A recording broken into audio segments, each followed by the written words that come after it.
Hello, good afternoon. Welcome. Welcome. Hello, everyone. Hello. Nice to see you. Julie, hello, Sarah. Hi. Living Free, that's a wonderful name. Isn't it though? Welcome everyone. Looks like we have a wonderful small group today, which means we can have lots of conversation opportunities. And as always, just want to say welcome and thanks. Thank you for taking the time to spend an hour with us in what we think is going to be a really valuable topic. And if you're watching the replay, thank you for tuning into the replay. I think there's some great value for everyone here. And I also just want to remind everyone that, you know, our ground here with these table talks is that we at Expanding You, we believe that community is everything. We really are committed to, you know, really creating meaningful change in the world. And we know that creating more courage and love and joy really depends on the strength of a community. And so that's why we're committed to these regular conversations where we have the opportunity to dive more deeply into topics that we know matter, and hopefully empower you with some new tools and information to move forward with meaning.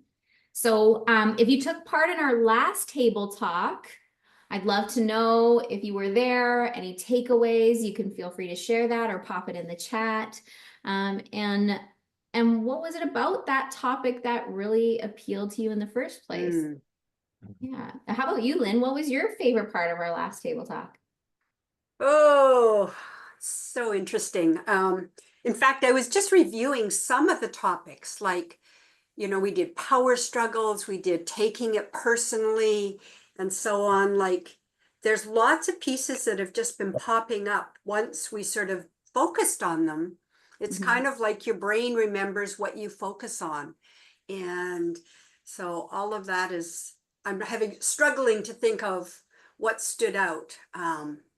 So give me a moment to think on what was No the problem. most. I totally put you on the spot. Well, it was such a big topic, the blind spot one. Yeah, exactly. Like, There's so much. Absolutely. we had such wonderful conversation after, a colleague and I, on a very sneaky pattern that was hidden in a blind spot that we wrote about. And I think probably that was the juiciest. Like, wow, I'm doing a pattern I didn't even know I was doing. And how could I be doing a pattern I didn't know I was doing? Answer, blind spot. Right. Yeah. So, oh, thanks, Cindy. Is it Cindy? Yes.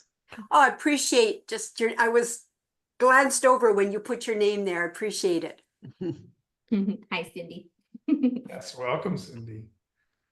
All right, so let's dive into today's topic, which is negative self-talk. Raise your hand if you're guilty. Yeah, negative self-talk. Definitely. So, I mean, for me, I think back to when I first started personal development, and there's so much I didn't know. I'd been living in like a bravado and had this like false confidence. I had no idea. And so when I first got into personal development, I started seeing how ignorant I was or how unaware I was. I literally crumbled into negative self-talk. I'm thinking like, I don't know anything. Like, how did I even get here in life without understanding perception and understanding how I was creating my situations? I lived quite a bit in victim mode and I didn't know, you know, and so yeah, it brought a lot of insecurity. So my first couple of years, I spent a lot of time there. And the interesting part of it too is, to some degree, I knew I was being hard on myself, but it was bigger than I noticed. Usually my friends or other people would point out, like, "Ooh, you okay there? Sound like you're being a little rough on yourself." And I remember thinking like, no, I'm not rough. Like, I literally, I don't know. I'm stupid in this regard. I don't, you know, like I wasn't thinking it was being hard on myself because I get so admired in it, you know? And so I remember what that was like back at the beginning and how it can be elusive at times, not realizing the depth of it. And so I'm really excited today to look at some of the tools and things that how we've learned to go in, look at our thoughts, and make some shifts, find some positive or healthy, supportive thoughts that, you know, help us move forward and feel good. So I think we want to ask a first question of, how often would you say you do negative self-talk? You know, From 0 is almost never, it's really, really rare, to 10 feels pretty constant. What number would you give yourself in terms of frequency of how often you notice that pattern showing up? Yeah, pop it in the chat. Just as a sort of frame for ourselves. Well, I think part of this is the beauty of it as well. And like as we become more aware of it, then it comes into our awareness, we can do something about it. So Yeah, so we've got Cindy sitting at around an 8, Sarah's 6, 7, depends on the day. Yep, I hear that. What I notice for myself, I guess I could put it in too, is it's contextual. If it's an area where I feel pretty good, pretty strong, I'm kind of happy with me, we're good. And then when you tiptoe over an area I'm not quite so solid, but I think I should be, then it kicks in. So I feel like I could say low numbers or high numbers based on context. so true. There's that should again. I know, I heard it. Okay. So we'd like to ask you to think about a concept that really is core for us in these programs, that all behavior is purposeful. And so if we take that as a given, what do you think the purpose of negative self-talk is? Put some thoughts in the chat. If you were to just say, if it's serving a purpose, what purpose would it be serving? And you could also speak out loud. We're a small group, so as Leslie said, we can have a deeper dive, more personal conversation. So whichever is easier for you, chat or vocal. I would say to motivate myself, which is funny because it's negative. Like, how is that motivating? But it feels like it. Yeah. Yeah, excellent. Yeah. That little kick in the pants, come on. You're not really giving it your best, or some version of that. Yeah. Thank you, Sarah. Sarah, I wonder too, in the inner balance, is your coping more of a take charge or more of a withdrawal? It's pretty even, but with my son, which is the thing I've kind of been focusing on, it's a take charge.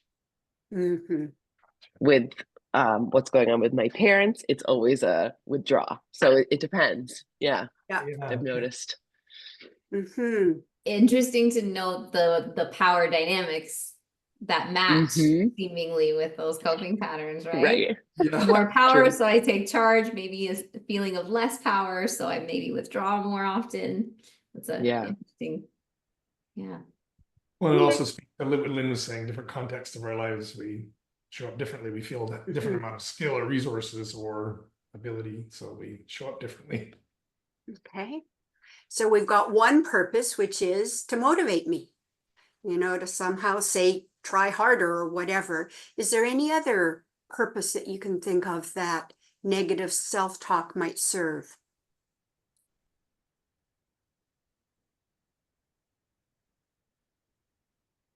Release anger, maybe? Release anger at yourself.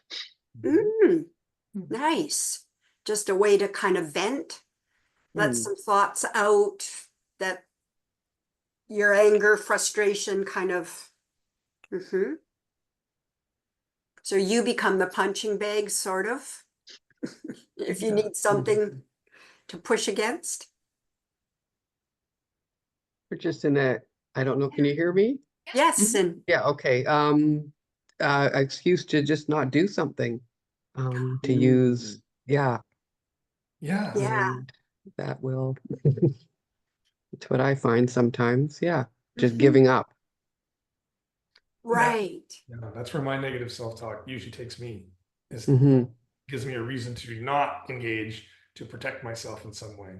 Exactly. Yeah. Yeah, that is a good one. Exactly. So we brainstormed a few possibilities. Jeff, are you willing to put that PowerPoint up? Yeah. Thank you. So right on the money with the motivation. but we've gotten a little bit more specific under that. Either to motivate us to move towards something, as you were saying, Sarah, take action. So it could be regaining control, could be achieving something, we want to get something done, or maybe even just to puff myself up a little, build myself up. Come on, like stand taller, pull those shoulders back.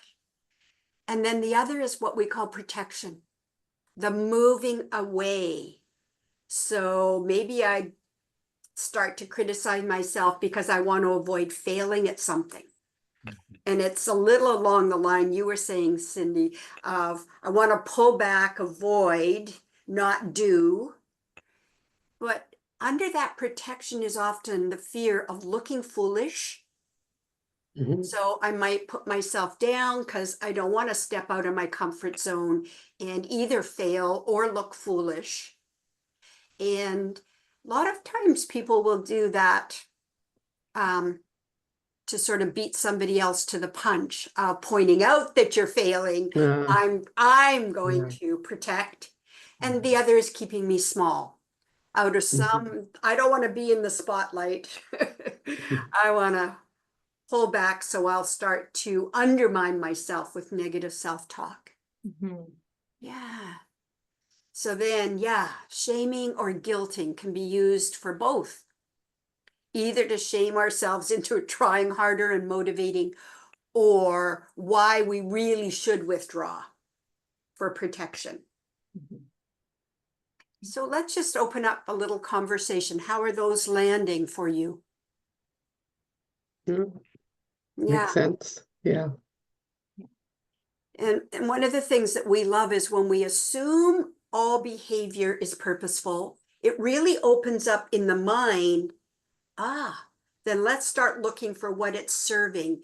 And it helps certainly for me to get out of to get out of judging myself into curiosity. Yeah.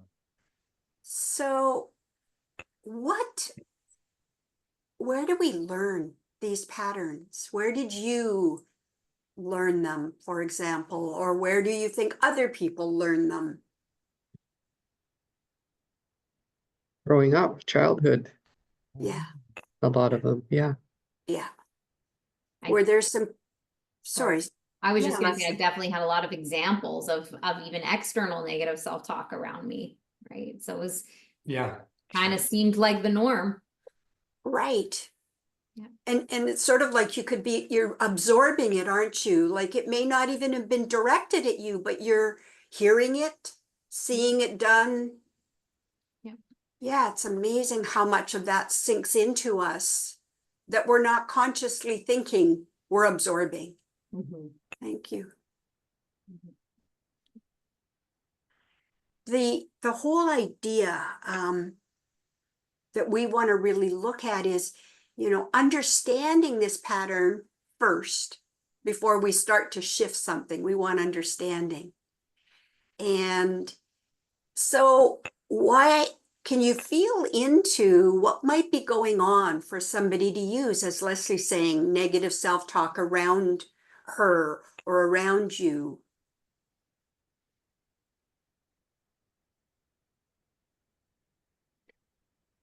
Sorry, Lynn, could you say that again? I didn't catch Yeah, it. certainly. What do you think might be going on for the person, as Leslie was saying, who's using negative self-talk, put downs or whatever, say towards someone else, or maybe towards yourself? But where do you think they might be coming from? Their own feelings of lack and not good enoughness. Okay. I think for sure they could be expressing their own doubts or insecurities. And Lynn, you Surely are linking this to childhood. So why might the parent use criticism or blame? Welcome back, Shirley. Yeah. It looks like she's frozen. Okay. Problems. Yeah. We'll check in when she gets live. Oh, gone again. Let's go further, Sarah, with that. Like, so if as a parent I have some insecurities, how would it help that parent to use negative self-talk? To themselves or to their child? Either way. Either one. I mean, when you really boil it down, it's not helpful. But I think for me, it stems from like anger, aggravation. Ah, Mhm. can know you say a for- bit more? I was just gonna say, I know for me, when I'm angry with my kids, oftentimes it's coming from a sense of helplessness, right? Ah. There's something I want to protect them from, or that I want them to know, and I feel helpless or powerless in that scenario. And that feeling of helplessness Yeah. creates anger, right? Often that anger is what comes out, but really underneath that is just a whole lot of fear, right? Which feels so much worse. Like Mhm. I would rather get angry than just stand and sit and feel that helplessness. In fact, I feel angry that I even feel helpless. So it starts to really ramp up. So true. What I resonated with is the protection of wanting, if I criticized him with the positive intention of helping him do better in life, Yeah. I feel like it's legit. This is past tense, he's now 42, but that me back then felt it was a legitimate way to try and help him do better in the world. Yeah. I get that. Yeah. Yeah, it can feel harsh because we're kind of, you're pointing out the mistakes or where they can do better.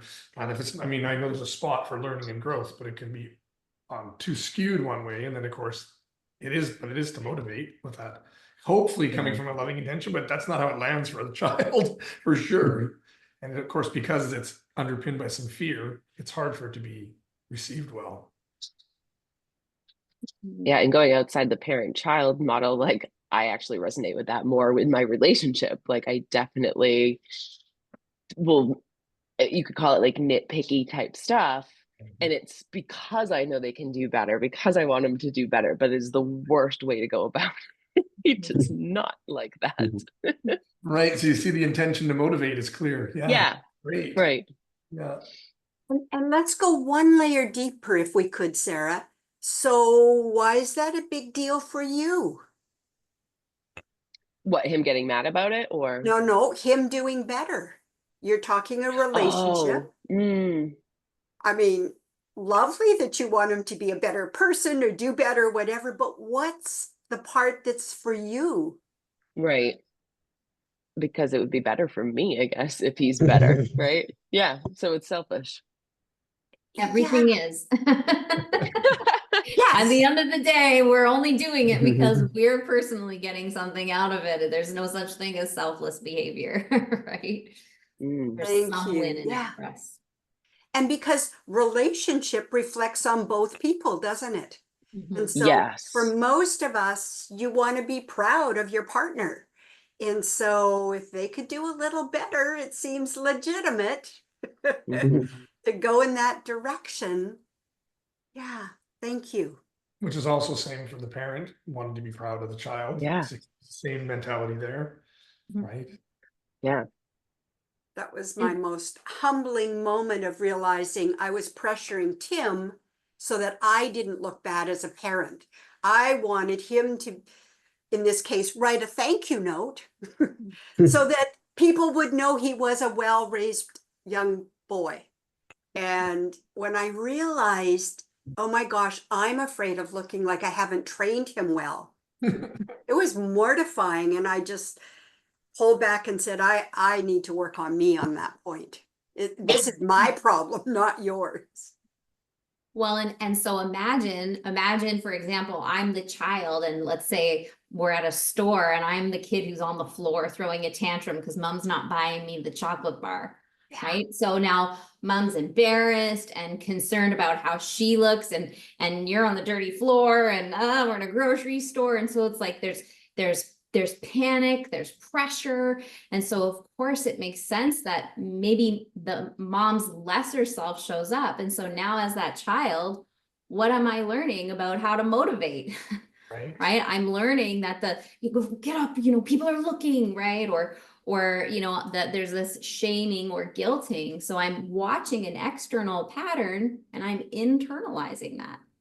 And I'm learning how to talk to myself by how others are talking to me. And Leslie, the point you're so great at is you're also learning how people manage their feelings.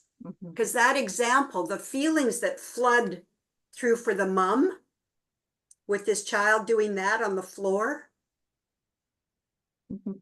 Yeah, the negative self-talk's a coping behavior. But also in the example you're giving, Leslie, that the child's learning about image and they need to be validated by others and putting all their power outside themselves. I mean, the parent doesn't realize that's what's happening, of course, but also what's happening unconsciously.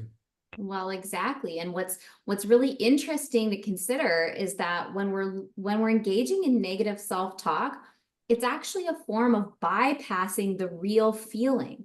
Yeah. You know, so a perfect example is just on Monday, I went to a Remembrance Day ceremony. First time I went since the passing of my brother, who was a military man and who always piped the laments at Parliament Hill in Ottawa every year.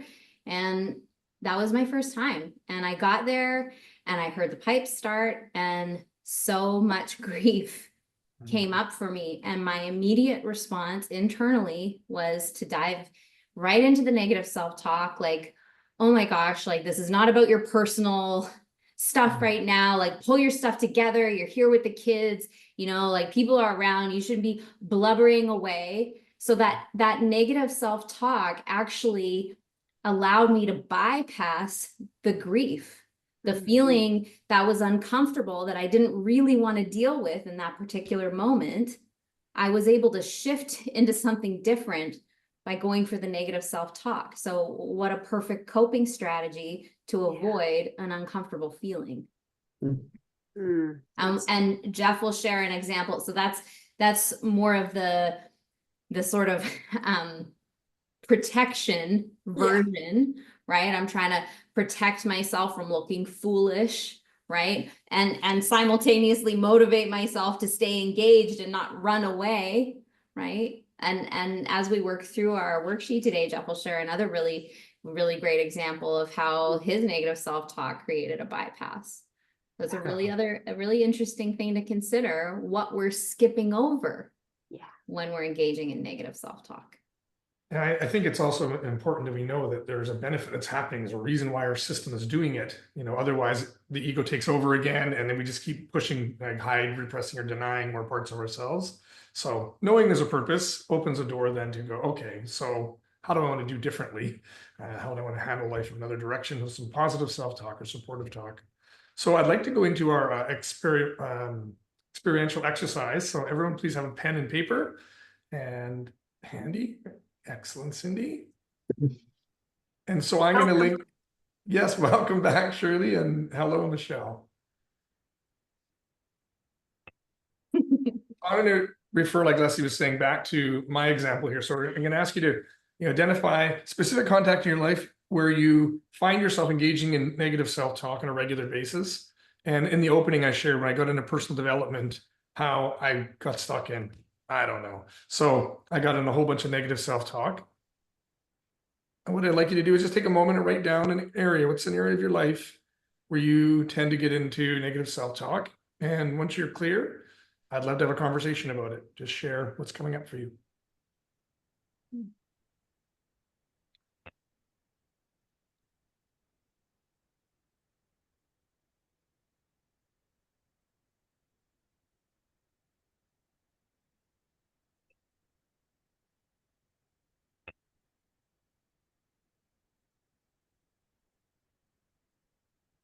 Did you find it? When you find a context, please put your hand up and share, or type it in the chat. Yeah, Shirley. I'm ready to speak because I'm on my phone now. Great. I find around my body, I have a lot of negative self-talk. Yeah. Thanks. Over and over and over. And I have a little, in my mirror, I have a little saying that says, I love my body, I appreciate my body. But I talk right over that. Yeah, it's hard for that to land when the self-talk's so strong, the negative talk's so strong. Excellent, good. Well, we'll work with that in this exercise. Would anyone else like to share context where negative self-talk is strong or regular for them?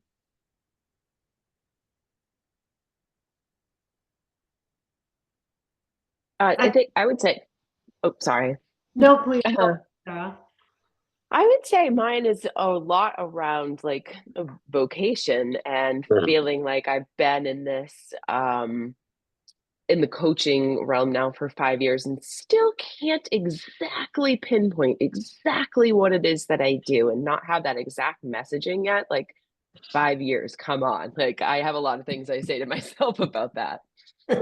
Wonderful share. Thank you. I can relate to that. Yeah, me too. How about you, Michelle?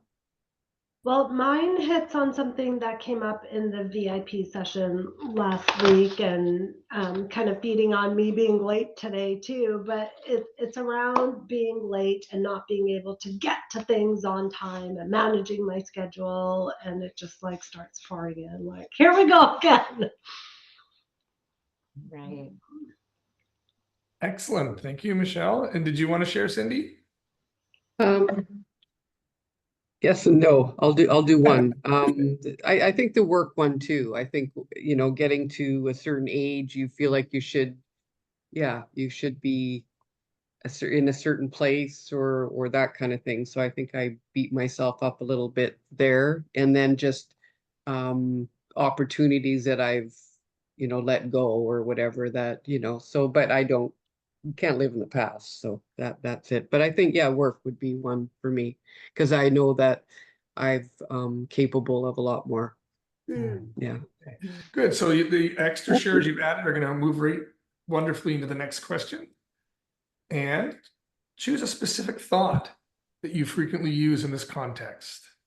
So take a moment, reflect on what's a regular thought you might use here when you're being hard on yourself. And my example for me at the beginning was, I don't know anything. I would just loop that thought. I don't know anything. It was interesting. I pointed it out with when Lynn, you were sharing some internal thoughts earlier, and just in the conversation, it was interesting to know that a couple more shoulds came out, right? Right. Isn't that interesting? Often our negative self-talk takes that should perspective of expectations of ourselves, right? My grandma had that on her fridge. It said, "Thou shalt not should thyself." That's so great. Oh my gosh. Yeah, and Sarah's saying I should have nailed this down by now. Yeah, absolutely. Oh, there you go. Right. Oh, I'm writing that down, Cindy. Yeah. Sorry, I think I overspoke you, Leslie. Sorry. I think you can see in all of them, like you're saying, Leslie, I should be further ahead. I should be on time. My body should be different. There's a whole bunch of beliefs running. Would anyone else like to share what thought comes up for them? What thought they get caught on pretty regular? Well, yeah, mine was I should have taken better care of myself. As I get older, I realize that it's hard to now go and do it all. Yeah.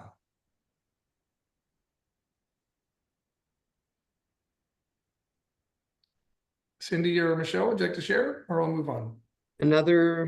I think maybe parenting. Parenting can be a hard one too, especially if your kids are suffering in any sort of way, then you're feeling responsible for that.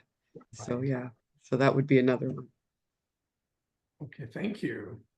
So the next question is, what is the purpose? So just take a moment and look at the self-talk that you're having in this certain context, and what is the purpose? Is it for protection or is it for motivation?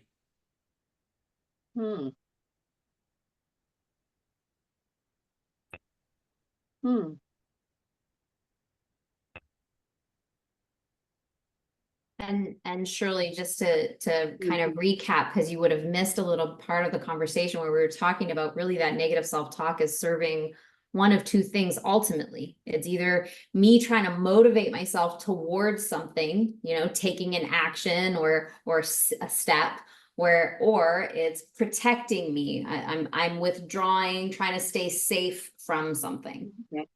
Okay, thank you. Mhm. And when you have your answers, I'd love to see them in chat or just speak up and share. Was this particular one for motivation or protection? I find Protection. More protection. Yeah. Yeah, nice. I think more protection than motivation. I'm not very motivated by negative self-talk. Yeah. Mine's commonly protection. Thank you, Cindy. Sarah? I feel like it's kind of a mix again, because, well, that exact statement is I should have nailed this down by now, I believe is coming from trying to motivate. And at the same time, I recognize that within kind of not being super clear on that a lot of times I will kind of withdraw and not take opportunities where I could really get my voice out there, because there's that unclarity, right? So that's like the withdraw piece. But I think when we're just talking about when I say I should have nailed this down, that's motivation. That makes sense. Yeah, that makes sense. Yeah, Lynn? Well, and on that one, Sarah, what sometimes my mind goes to that third, how are other people seeing me, or what are they thinking? You know I've been working on this for this length of time. So I'm using negative self-talk almost to criticize myself before somebody else criticizes me. I recognize, okay, I'm behind, or I haven't done this or something, to beat them to the punch, so to speak. Right, so be like a protection mode Totally get again. that. Yeah. For sure. Yeah, I get that. If I put myself down first, it's not so harsh. That's it. Thank you. Yeah. Yeah. Which links really closely to what you also named, Sarah, in terms of like, well, if I haven't got it nailed down, then I can't take that big step or seize that big opportunity, which might open me up to more criticism or questions, right? So Right. there's Yeah. definitely a lot of layers within our negative self-talk, isn't there? Michelle, which one did you find yours was, protection or motivation? Do you know what? I feel like there's components of both of them all the time at play for me. And I've been doing a lot of this review over the last few days, and there seems to be this common pattern of first this motivation of like the should of action that then falls into this almost like withdrawal feeling. And I'm finding this pattern to be very repetitive, where it starts off very motivated and then just this like sense of helplessness. Is that normal? Well, it's normal for me. Because that's how my negative self-talk works. It has a point of like, okay, you'll do more, but then gonna overwhelm myself. If the context is too much learning, I don't feel like I have enough ability or resource, then I overwhelm myself and I fall back. So that makes sense to me, that pattern. Well, and Lynn or Leslie, did you want to share? it feels like a little bit of an interesting trap, doesn't it? In terms of like, yeah, I should do this, like pump myself up, get motivated. But really, how motivating is shaming myself? How motivating is it to should all over myself and say, oh, I should have done this, or I should really do this, right? And especially for someone like myself, as soon as I should, expectations are heavy. Yeah. I slow down under the weight of an expectation, right? When there's space and acceptance, ironically, I end up more motivated than when there's that weight and pressure of the shoulds and the expectation piece. Yeah. Well, it's a great point. The results, when I'm not doing negative self-talk, my results are way better, of course, because I take action from a more relaxed place. There's more creativity and unfolding. I'm not pushing myself so hard. And you were going to say something, I think, Michelle? Yeah, it just goes back to that whole 70,000 thoughts at any given time. And some of those shoulds are shoulds that hit different buckets of emotions, right? So it's like you've said, that now I'm just like sitting in a whole crop of shoulds. And they got so overwhelming because there's so many different shoulds that have just fired off that I'm like, okay, this is too much. right? Yeah. I never thought of it, but I think that is a very common pattern. Absolutely. I'm doing this 100%. Well, and in inner balance in week 2, we're going to look at how you manage your mind, how your mind works, and what it'll point to that the mind is designed to focus on the negative. It's looking for survival, so it's looking to protect itself from problems. So we're predisposed to it. It actually takes practice and skill to shift to be positive thinking and tracking positive things, which is what this exercise is going to carry us into. So let's go to the next step. Thank you for sharing, everyone. All right. So what are you protecting from, or what are you trying to motivate towards? Take a moment to think about that and then write it down on your sheet. And I'd love to hear you share. I think of myself, I was shielding myself so I could be a helpless learner, so that I didn't have to have the answers. So I was really protecting myself from expectations. I was protecting myself from pressure. I didn't want the pressure. I didn't want the expectations.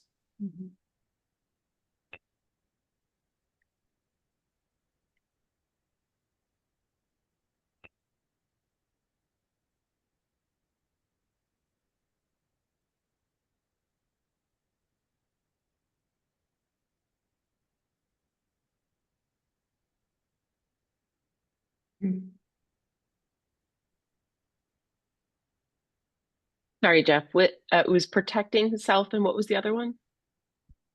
Oh, if you're depending what you just chose a moment ago, if it was protection or motivation, now you're going to Okay. go follow that line. So if it's protection, what are you protecting from? In my case, that's protecting from pressure and expectations. Or if you're motivating, what were you trying to motivate towards? And just before we go to you, Shirley, I see you got a question. Just if there's more than one thing, write down the more than one thing. A lot of you identified there's a little bit of both at play. So list them all. Don't feel like you have to choose just one thing. And Shirley, you had a question? Right. I was like Sarah and Michelle, where I actually found I was shooting myself. So I actually had both. And I realized that I'm probably protecting myself from others' judgment. And I'm trying to motivate myself towards action. And it's not doing so well. Yeah, and then to take that a step further, Shirley, what if you're motivating towards something? I mean, you shared that we're talking about body image, but what specifically is the want at the end of that? What are you motivating towards in terms of that relationship with your body? Actually getting out and taking some action, whether it's exercise or making healthier food choices. Yeah. Mostly that. Excellent. So can you have both then? That's okay that you've. Well, I'm got going to the get you to, if you write down 2, I'm just going to get you to pick the strongest one, because as we go further in the exercise, you're going to have to follow one line. Otherwise, like Michelle was saying, all the thoughts in our busy mind, we won't be able to track 2 different changes. So, Oh, thank you. Okay, yeah, so I would say taking action. I'm every day when I look in the mirror, I think today I'll take that action. right. So you're saying, so what are you motivating towards? That's what you're writing down, right? We're going to follow that line. Okay, And be specific about what it is what you're saying. that's right. That's what we're trying to answer right now. What are you trying to motivate yourself towards? Thank you. Yeah. Like I was protecting from something, you're motivating to something. Okay. Would anybody like to share what they came up with? What they were either trying to protect themselves from, or what they're trying to motivate themselves, what this negative self-talk is trying to motivate towards?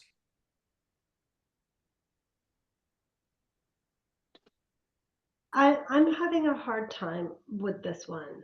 I'm wondering if I could walk through my example to help me to unpack how to do this question. So I guess, just talking about me coming late to this meeting today. So all of the negative self-talk started about, oh, you should have booked 15 minutes earlier before this meeting so you weren't in back-to-back. You should go eat lunch. You should dial in. Where is the Zoom? Can't find the Zoom. Okay, well, why don't I just give up, because now it's 12:15 and I'm going to be so late and still struggling trying to get my lunch together. So I'm doing all of these things. And this is like a repeat pattern for me. So am I protecting or motivating or doing a bit of both? And this is, I don't know, like, how would I answer this question?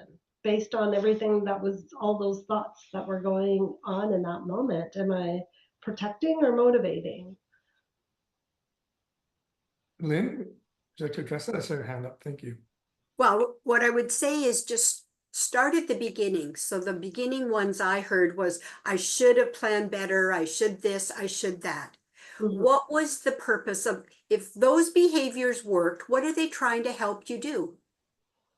Get on time and to be able That's to right. be there.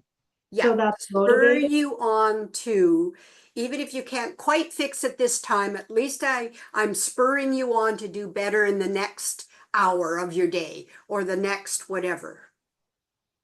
So Right, that's what it's trying to motivate you towards. right. So it's simpler just for this activity to take that part.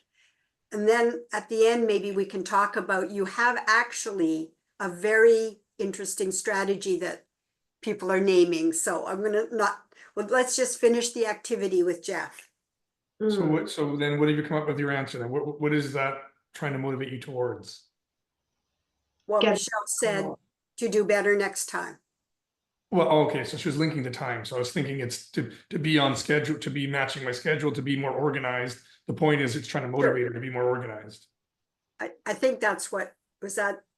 Oh, okay, I might have missed it. Yeah, like, so when I answered this before we started this conversation, I had written down, I'm motivated towards getting out the call, but I'm also protecting or feeling helpless by this repeated pattern that always happens. Like, I have these same thoughts all the time about, well, why didn't you schedule that 15 minutes? Or, you know, like protecting by saying, okay, well, I should really go have lunch. So like, you know, almost like derailing to another thought. But I did say motivating towards getting on the call. Well, I think too, if we feel into it, we'll see that if it's I should be something, that's probably moving you to motivate. My Yep. thought was, I don't know anything. And it wasn't a should, it was I don't know anything, which was a protection. So if the Mm, should is in there, it's probably telling you it's a motivation. That's right. that's really helpful. So if it's a should, then it's usually motivating behavior. But if it's an I don't know or I give Or up. not a statement I or something about. can't. I Yeah. can't. Oh, this is very helpful. Okay. Awesome. Thank you for talking it out with us, Michelle. Thank you for listening. All right, is everybody else ready to move on to the next question, or anyone like to share or ask a question on this one? Feeling good? Okay. Now, can you read that? My screen's got a little piece in the way. Is this negative self-talk really working? I think we can answer this one pretty quick. Is it really working well? No. No. Okay, good. I'm just gonna jump to the next. You all got that. Especially since if it was, it probably wouldn't be the pattern we all seem to name it as. Right. It would be more of a one and done thing, wouldn't it? Yeah. So what is the real want? And now some of the clue will be looking at what you answered in number 4. So if I look at myself, I really wanted to become skilled at the teachings and skilled with the tools that I was hearing in personal development. So take a moment and think, what's deeper? What do you really want? And if you think about all those shoulds, what would you get if you did all those shoulds? So if you went for the walk, if you exercised, if you scheduled your 15 minutes, et cetera, think about what that would create for you.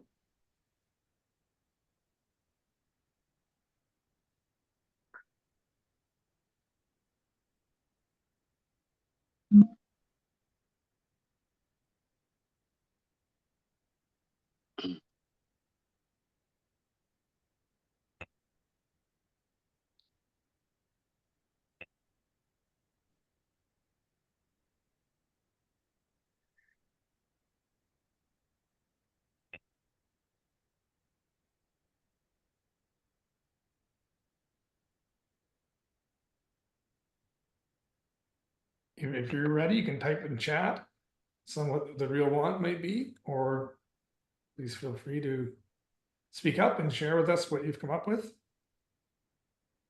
Well, mine's quite simple. I'd have a healthier body and a happier me. Okay, great. Healthier body and more happiness. Mhm. And Sarah's naming that she'd make a greater impact and change more people's lives because the messaging is clear and gonna make more money if that's true. Yeah. And Michelle is not repeating the pattern or keeping the imbalance. And I would invite you to take that a step further, Michelle, and really think about, so just imagine if you're on time all the time, what do you get out of that? What's important to you when it comes to being on time? And this is just it, right? Because I know every time I get into this, it gets me out of balance. So it really prevents me from operating at my highest potential because now all that gunk is in there. And so Michelle, would just Leslie's offering you to go a little further and put it into like a do want statement. What is the want you have? So not repeating the old patterns, kind of putting it in a negative frame. If you could flip it into a positive frame, what would it give you? What is it you really want? Control, like more control of my day. You want to feel more in control? Mm-hmm. And if you went one layer deeper, and what would that give you, Michelle? You had more control for you. What would that give you? Joy. It would give me a lot of joy. Great. So if you're managing your time better, had more organization, you would have more control and more joy. Mm-hmm. Yeah. Thank you for sharing. Cindy, would you like to share? I was trying to write, but I'm really slow at it. I think just to live up to my potential. I think that's really what I've just always held back, always just held back somewhat. And I know I can do better. So I think, but on the same turn, I think a lot of it is just fear of failure. And so all of that, Okay, I so the want is to continue. live up into your potential, live more into your potential, Mhm, more confident. definitely. Great. Yeah. Be more confident, feel better about myself, be proud of myself. Yeah. Excellent. That's Okay, Redlin. yeah, that's exact. I just wrote down, Cindy, where I was hoping you'd go to. Be proud of myself. Mhm. Yeah. There's outcome, you see, but there's the internal. How do I want to feel about me? That's where we want to get to. Okay, so now we're going to jump to the next question. In relation to the real want, we just uncovered here, what thought would help you, depending on where you're coming from your real want, if it's a thought to help you feel safe or a thought to help you feel inspired towards the real want. For myself, I give the example, I want to be more skilled at the tools and the teachings. And so I feel like I'm wanting and inspired towards that. And a thought I can pull up is I've been successful many times in my life. I know how to adapt and figure things out. So that's a thought that feels true to me and that supports what I really want. And I will invite each of you to do the same. So if Cindy, if you're wanting to feel proud of yourself, then what thought could inspire you towards that? And Michelle, if you're wanting to feel more joy or more in control, then what's a thought that could inspire you towards that? Right? That's what we're looking for with this question. Yeah, I think for me, maybe it would be that I'm still here, that I still, survived some things that I didn't think I could. And I'm still kicking and still working and still contributing to the world and all that kind of stuff. So yeah, that's probably where I'd have to go. Great. So you've overcome a lot. Mm. That's great. That's a great thought. Would anyone else like to share? What thought helps support you towards what you want? I don't know actually if this does necessarily support. I was thinking that, oftentimes I'll say it's okay not to know. It's okay not to know yet. But maybe that's actually supporting not knowing. Right? Well, and sometimes I can't help but feel, knowing exactly the scenario you're referring to in my own personal life, I can't help but feel that it's another way we put pressure on ourselves to, and I think there's a lot of external messaging. Figure it out, know your thing. Maybe your thing is exactly what you're doing, right? And so there's also that whole train of thought that the harder I push for something, the harder it is for me to get clear about it. Right. Yeah. Yeah. I do feel relief and more safety in I don't need to know. I don't need to know. And you could go further, Sarah, and say, there's wisdom in taking time to really feel into this. Yeah. I'm honoring myself, or there's wisdom or whatever. You see, I like that. yeah. Because if it was a simple answer, you would have got it. So it's nice to honor the complexity, the wisdom, the depth, the something of what you're really about.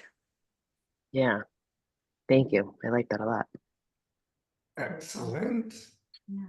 Shirley, you were going to share thought? I was, and then I kind of struggling. Thank you. The past is the past. It's time to turn the page. But I didn't really give myself any credit for where I'm at today, or, you know, any empathy or. Did you choose another thought that'll move you towards your want about feeling healthy, feeling good about yourself? So it's.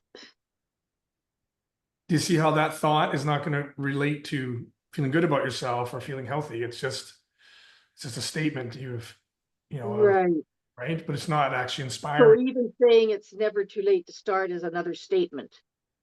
I need to lean into it more. Well, it's never too late to start is more effective because it Okay. actually has some action you can do built right into it. So it has some inspiration in it. So I think that's a great one. Oh, that was my first one. Okay. Good. Yeah. Trust yourself then. It's never too late.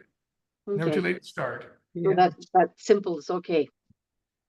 All right. So now I'm going to move to the last and most important part of all of this.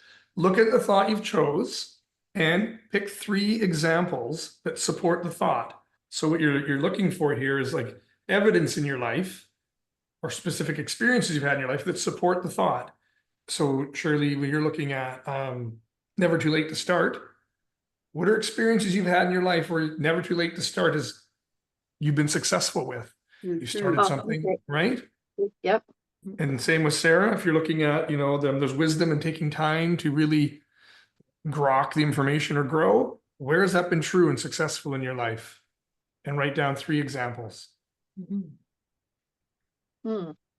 Same with you, Cindy. I've overcome a lot in my life. What are some times you've overcome things and had that success?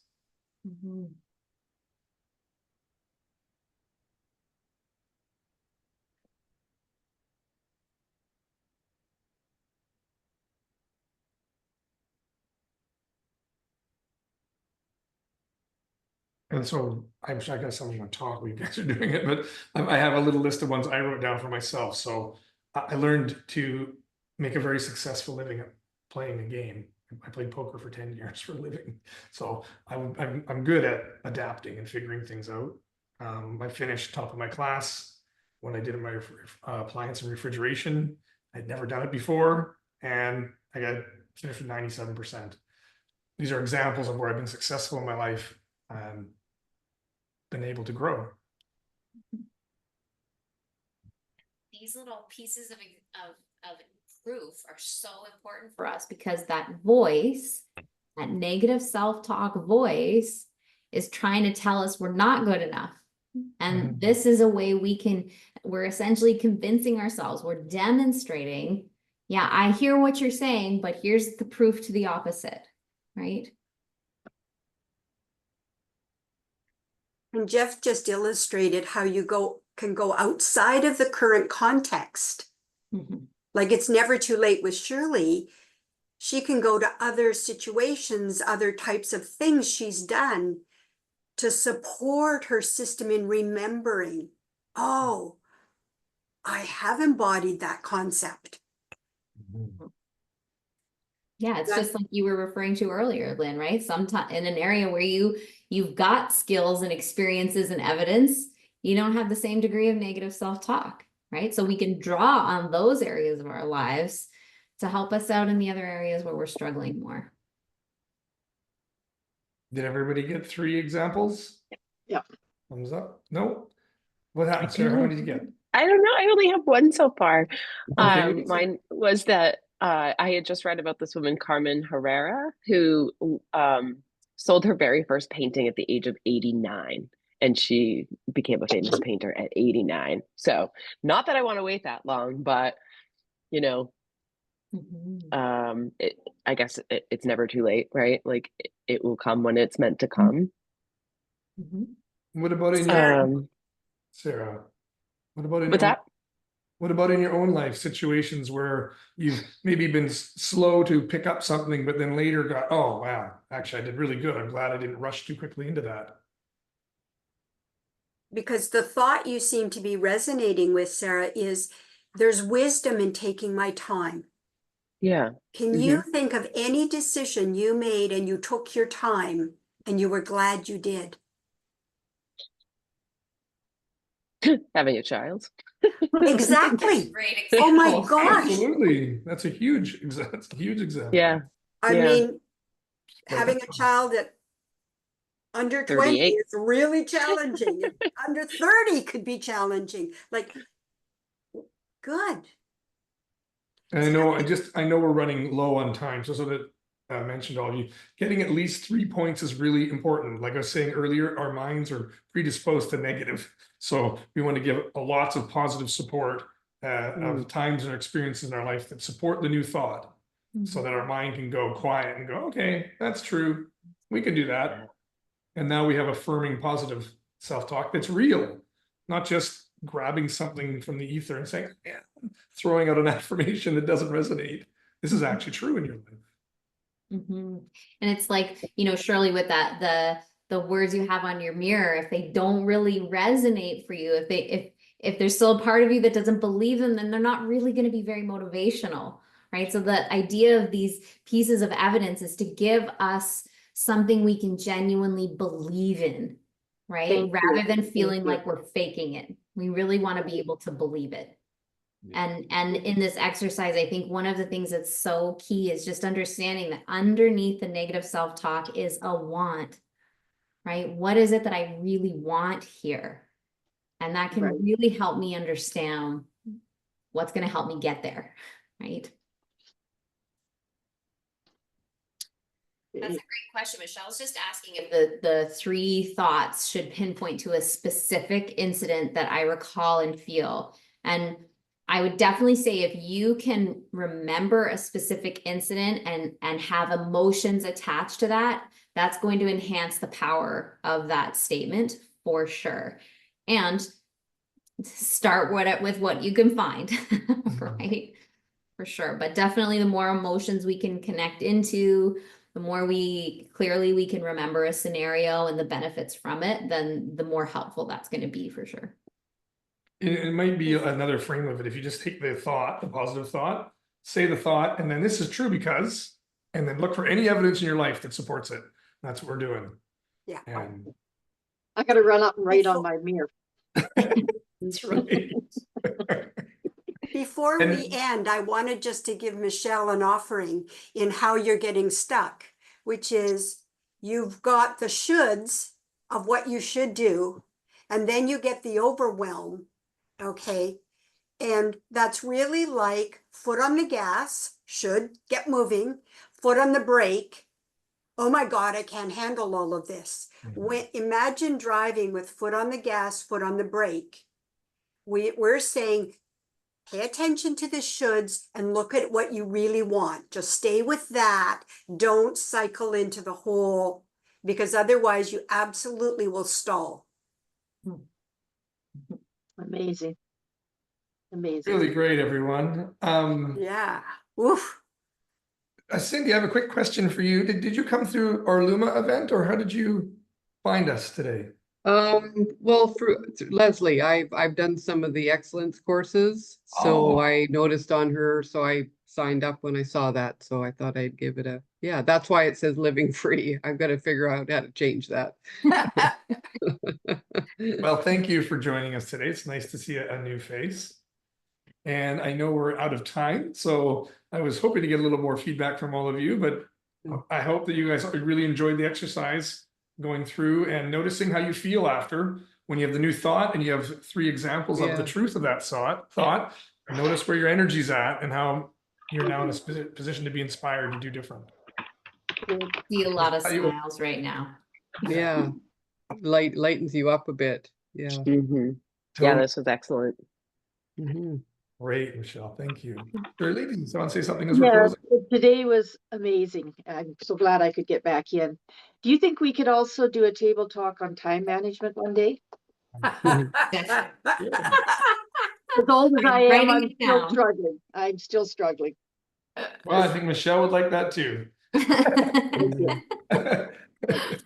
All right. All Well, right, everyone. And so surely this tomorrow or the next few days, you'll get an email that has the video and the worksheet in it. So if you want to watch the video again, or you want the worksheet that goes with this, they'll all come to you in an email. Awesome. Cindy, if you would put your email in the chat or unless Okay. he gets it from you, we Cindy can add came you. in through Luma. Oh, you did come in through Luma, then okay, then I'll add Yeah. you. You'll receive an email Okay. from expanding you. Yeah. Okay. Awesome. Thanks All so right, much. everybody. Bye, everyone. Thank Hey, you. thank you. Thank you. Bye-bye. Great connecting with you. See you in a couple of weeks at the next table talk. Okay. Thanks. Good night or Thank you. afternoon. Bye-bye. Bye.